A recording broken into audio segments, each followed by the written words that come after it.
हमारे चैनल को सब्सक्राइब करें, लाइक करें, शेयर करें। तो हेलो दोस्तों, स्वागत है एक और नई वीडियो में। आज का जो टॉपिक रहने वाला है political science BA first year का पेपर आ, जिसका भी आ और बा में है। तो आ वालों के लिए ये वीडियो आने वाली है सारी, और बा वालों के लिए मैंने ऑलरेडी बना चुका हूँ, तो वो भी देख सकते हैं। ये आ वालों के लिए है, पेपर फर्स्ट एंड सेकंड सभी के लिए रहेगा, दोनों विषय के लिए पॉलिटिकल साइंस।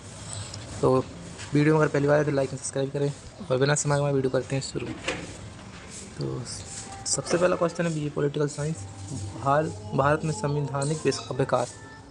तो इसके ऊपर आपको 10 क्वेश्चन मिलने वाले हैं। हर विषय के ऊपर आपको 10 क्वेश्चन मिलेंगे वीडियो में। तो सबसे पहला क्वेश्चन है, भारत में संवैधानिक विकास का प्रारंभ कब से हुआ? तो उत्तर में लिखना है अगर ये क्वेश्चन पूछा जाए। ये जो मैं बता रहा हूँ सारे इंपॉर्टेंट क्वेश्चन है, और लास्ट में बताऊँगा वो भी इंपॉर्टेंट महत्वपूर्ण है, तो उनको देख के ज़रूर जाना। तो भारत में संवैधानिक विकास का प्रारंभ 1773 में रेगुलेटिंग एक्ट से माना जाता है। इस अधिनियम ने ब्रिटिश संसद को भारतीय प्रशासन में प्रत्यक्ष हस्तक्षेप का अधिकार दिया। यह भारत के संवैधानिक इतिहास की नींव बना। तो इतना लिख देना, बाकी थोड़ा बहुत अपन जानते हैं, मन से लिख सकते हैं। कॉलेज के पेपर हैं तो इतने आप लिख सकते हैं मन से भी, तो पास हो जाएंगे। लेकिन हेडिंग में ये जो बता रहा हूँ यही लिखना, ताकि एग्जामिनर को लगे कि हाँ सही लिखा होगा नीचे भी। तो अगला क्वेश्चन है भारत 1858 का भारत प्रशासन अधिनियम गवर्नमेंट ऑफ इंडिया एक्ट क्या था? तो 1858 का अधिनियम ब्रिटिश ईस्ट इंडिया कंपनी शासन का अंतिम कर ब्रिटिश डाउन को भारत का प्रत्येक शासक सौंपने वाली अधिनियम था। इसके तहत भारत का गवर्नर जनरल अब वायरस राय कहलाएगा। ये लिख देंगे। और अगला क्वेश्चन है क्वेश्चन नंबर 3। ये छोटे छोटे पॉइंट हैं, आगे क्वेश्चन आपको लॉन्ग मिलने वाले हैं, तो उनको देख के जरूर जाइएगा।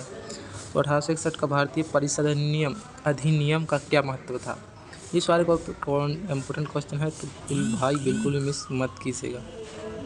1861 के अधिनियम ने संविधान परिषदों में भारतीय सदस्यों को नामांकन करने की अनुमति दी।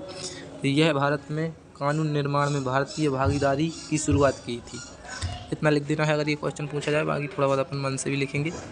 और अगला क्वेश्चन है मोटिंग चिम्स कोड सुधार 1919 उद्देश्य क्या था? तो 1900 उत्तर लिखेंगे इसका। 1919 के सुधारों का उद्देश्य भारतीयों को शासन में अधिनियम भागीदारी देना। इस अधिनियम के तहत वैध शासन की व्यवस्था प्रांतीय स्तर पर लागू की गई। तो अगला मिलेगा क्वेश्चन नंबर 5। 1935 के भारत शासन अधिनियम की प्रमुख विशेषता क्या थी? 1935 का अधिनियम भारत में संघीय शासन व्यवस्था की नींव था। इसके प्रांतों को स्वसत्ता दी गई और संघीय संरचना की परिकल्पना दी गई। यह भारत के संविधान की आधारशिला बना। और अगला क्वेश्चन है लॉन्ग आंसर, इसकी शब्द सीमा 200 रहने वाली है। तो भारत में संवैधानिक विकास एवं क्रियान्वयन प्रक्रिया रही, जो 1973 के रेगुलेटिंग एक्ट ने शुरू होकर 1947 के भारतीय स्वतंत्रता अधिनियम तक चली। 1973 एक्ट ब्रिटिश शासन के नियंत्रण की शुरुआत की थी। अगला 1984 का ब्रिटिश इंडिया एक्ट ने ब्रिटिश सरकार की निगरानी बढ़ाई। 1861 और 1852 के परिषद अधिनियमों ने भारतीयों की विधान प्रक्रिया में भागीदारी शुरू की। 1919 और 1935 के अधिनियमों ने भारत में प्रांतीय स्वसत्ता और भारतीय शासन की नींव रखी। अंतिम अतः 1947 में भारतीय स्वतंत्रता अधिनियम में भारत को स्वतंत्र और स्वशासनीय बनाया।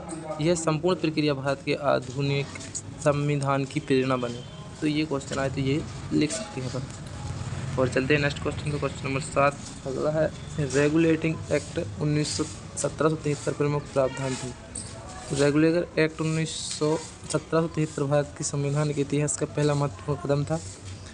इसके प्रमुख प्रावधान थे बांग्लादेश के गवर्नर जनरल का पद दिया गया, और दूसरे नंबर पर एक सर्वोच्च न्यायालय की स्थापना की गई। ईस्ट इंडिया कंपनी की शक्तियों पर ब्रिटिश संसद का निर्माण स्थापित हुआ। इस अधिनियम ने ब्रिटिश प्रशासन को ढांचे में नहीं पड़ी, लिख देंगे। बाकी 1919 के क्वेश्चन नंबर 8। 1919 के भारत शासन अधिनियम की प्रमुख विशेषता में लिखना है 1919 का अधिनियम भारतीय शासन में सुधार की दिशा में एक बड़ा कदम था। इसकी प्रमुख विशेषताएं: सबसे पहली विशेषता थी प्रांतों में वैध शासन लागू किया गया। दूसरी, केंद्र और प्रांतीय विषयों का विभाजन किया गया। और अगला, विधान परिषदों का आकार बढ़ा गया। भारतीय प्रतिनिधियों को शामिल किया गया। और नंबर 4 पर केंद्रीय स्तर पर दंडनीय व्यवस्था की शुरू हुई। इस अधिनियम ने भारतीय प्रशासन को आंशिक रूप से उत्तरदायी बनाया। और क्वेश्चन नंबर 9, 1935 का भारतीय शासन अधिनियम संविधान की आधारशिला क्यों माना जाता है? तो इसका उत्तर, 1935 का अधिनियम भारतीय संविधान की नींव इसलिए माना जाता है क्योंकि नंबर 1 पॉइंट वाइज बना के लिखेंगे। इसने संघीय शासन प्रणाली की अवधारणा दी। नंबर 2, प्रांतों की स्वायत्तता प्रदान की। और नंबर 3 पर है विश्वसनीय विधानमंडल की व्यवस्था की। संघीय न्यायालय की स्थापना की। और इस सीरीज का लास्ट क्वेश्चन है जो है भारतीय स्वतंत्रता अधिनियम 1947 का वर्णन कीजिए। ये क्वेश्चन पूछा ही जा सकता है। तो आप देख सकते हैं, भारतीय स्वतंत्रता अधिनियम 1947 ब्रिटिश संसद द्वारा पारित अंतिम अधिनियम था जिसके भारत को पूर्ण स्वतंत्रता प्रदान की गई। इसके अंतर्गत ब्रिटिश शासन का अंत हुआ और भारत और पाकिस्तानी 2 स्वतंत्र डोमिनियन बने। भारत नंबर 2, संविधान सभा को कानून बनाने और नया संविधान तैयार करने की पूर्ण स्वतंत्रता दी गई। और अगला है, गवर्नर जनरल को प्रतिनिधि रूप से स्वरूप रखा गया। यह अधिनियम भारत के संवैधानिक विकास का अंतिम चरण था।